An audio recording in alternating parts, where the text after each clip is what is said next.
Vamos lá, gente. Vamos para a coluna do Hélio Gaspari. E o Hélio, que era um profundo lavajatista, fez elogios ao governo Lula. Estava no destaque lá do Globo. E vamos ver, mas é um elogio em relação ao Bolsonaro, né, gente? Vamos lá. O sucesso do resgate dos brasileiros. Diferentemente das atrapalhadas ocorridas em 2021 para resgatar os compatriotas na China durante a pandemia da Covid, a operação em Israel funcionou sem lances teatrais. Vamos ler juntos aqui essa coluna. Quem se lembra das atrapalhadas ocorridas em 2021 para resgatar 34 brasileiros que estavam na China durante a pandemia de Covid e viu o resgate de centenas de pessoas que estavam em Israel em voos da Força Aérea, pode perceber que o Brasil, sim, o Brasil, ele funciona, meus queridos e minhas queridas. Agradecer a contribuição da Elane. Se alguém puder mandar superchat, agradeço muito. Fala, Pombo Nilson, como posso passar as infos para você? Ô, Pombo, você pode me mandar no e-mail, tá, querido? E, aliás, você precisa ver se pela membresia você não pode me pedir livros, tá? Mas o meu e-mail é esse, é pedrozambarda@gmail.com. Muito obrigado pela audiência de vocês. Vamos bater 150 likes, gente. Estamos com muitas pessoas aqui nos acompanhando. Os aviões da FAB, segue o Hélio Gaspari, partiram para Israel e voltaram sem teatro. Poucos países conseguiram semelhante desempenho e nações vizinhas pediram ajuda ao governo brasileiro. Na quinta-feira, um dos aviões da Presidência da República entrou nessa operação. A FAB e o Itamaraty funcionaram como um relógio, refletindo uma mudança ocorrida também no comportamento dos militares. Em 2021, os brasileiros eram apenas 34. Aliás, trazer uma informação para vocês, gente, ainda em off, mas até o Ministério da Defesa se mobilizou bastante a respeito desse resgate, viu? Vamos seguindo aqui. Em 2021, os brasileiros eram apenas 34. Num primeiro momento, a operação foi descartada por cara. Quando ela foi autorizada, deu-se o seguinte, nas palavras de Luiz Henrique Mandetta, o ministro da Saúde, que seria abatido pela obsessão do presidente Bolsonaro com a cloroquina. A operação foi montada para trazer 34 pessoas, mas foram usados aviões e 120 pessoas para resgatá-las. Um exagero. Eu disse aos militares que era prudente enviar o menor número de pessoas possível, mas mandaram gente do exército até para filmar o resgate. Mandetta estava errado nisso aí, tá? Num lance teatral, o resgate ganhou até um nome, Regresso à Pátria Amada Brasil. Ele estava errado assim, tem que gastar mesmo, gente, é uma operação de resgate, ali estava começando uma pandemia. Mandetta é um privatista, o Hélio está meio que passando pano para ele aqui, mas enfim, vamos lá. Os diplomatas que organizaram o resgate dos brasileiros estavam em Israel e os tripulantes dos aviões fizeram seu serviço sem teatro. A operação superou inúmeras dificuldades logísticas e seu sucesso não teve exibicionismos. Isso é verdade. Mas eu acho que o governo brasileiro podia ter divulgado mais também. O serviço continua com novos voos e com uma delicada negociação para resgatar pelo menos 22 brasileiros que estão em Gaza. O Brasil funcionou pela ação dos seus servidores civis e militares. A verdade numa guerra. O presidente americano Joe Biden condenou o Hamas e acusou os terroristas de terem degolado crianças. Eu nunca pensei que veria fotografias confirmadas de terroristas degolando crianças. A fala de Biden foi impropriamente associada a uma notícia segundo a qual 40 bebês haviam sido degolados num kibbutz.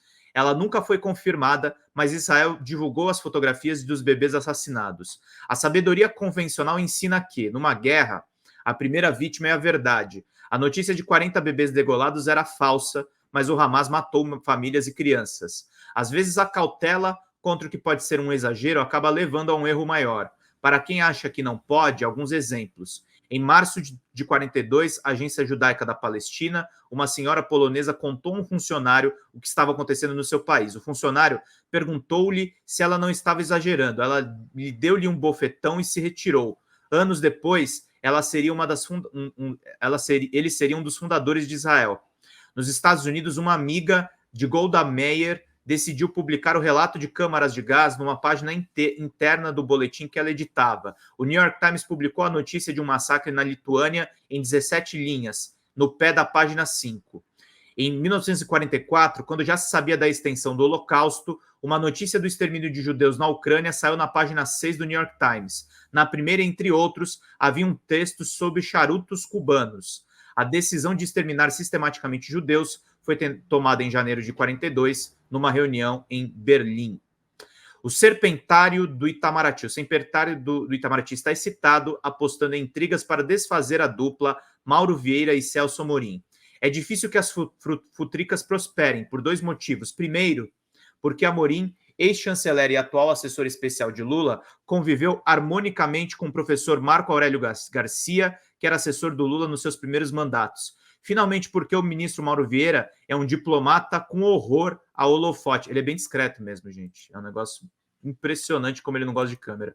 Ao contrário um pouco do Celso Amorim, né, gente? Jackson mandou aqui pra gente, né? E o desaparecimento de 13,50 da reserva da Guerra do Exército. Facinho roubar, só pesam 40 quilos sem tripé cada. Pois é, né? Além disso, estão roubando o exército aqui no Brasil, né, meus queridos? Vão curtindo e vão compartilhando, pinguem superchats e virem membros aqui do canal, para vocês poderem desfrutar o nosso curso de jornalismo básico. Vamos lá. Déficit zero em 2024. O ministro Fernando Haddad reitera sua espetaculosa promessa de déficit zero nas contas públicas de 2024. O FMI louva a gestão Haddad, mas não confia na meta e diz que o déficit ficará em 0,2% do PIB. Já o Banco Central não faz previsão, mas constata que a meta só será atingida se forem tomadas medidas adicionais, como aumentar a arrecadação no equivalente a 1,7% do PIB. Como? Não se sabe. As medidas tomadas até agora para engordar a arrecadação estão em 0,8% do PIB, com uma pequena queda em relação aos 2 anos anteriores. Essa sucessão de estatísticas serve apenas para prenunciar o aparecimento de bodes expiatórios para explicar que uma promessa irreal era. A defesa de Israel, a investigação da catatonia das forças de defesa de Israel diante dos ataques do Hamas no dia 7 revelará situações jamais imaginadas. No kibbutz Nir Oz, onde foram massacrados dezenas de judeus, socorro militar levou mais de 8 horas para neutralizar os terroristas. Já no kibbutz Be'eri, o debate demorou mais de 13 horas. Em janeiro de 68, quando o Vietnã do Norte e o Vietcong abalaram o mito da invencibilidade do exército dos Estados Unidos com a ofensiva do Tet, o ataque mais espetacular deu-se contra a embaixada americana em Saigon. Ficou a impressão de que os combatentes ocuparam parte do prédio. O ataque começou por volta das 2h45 do dia 31 e foi contido em menos de meia hora. Às 9h20, o comandante das tropas americanas, o general Westmoreland, deu uma entrevista coletiva na embaixada. O estrago estava feito. Em outras cidades do Vietnã, os combatentes prosseguiram até abril. Intolerância na PUC do Rio. Isso aqui é importante, gente. É um episódio inaceitável que a gente vê que está acontecendo justamente. Na terça-feira, o professor Michel German, defensor da criação de um Estado palestino, foi obrigado a abandonar a sala onde realizava um debate sobre a guerra em Israel.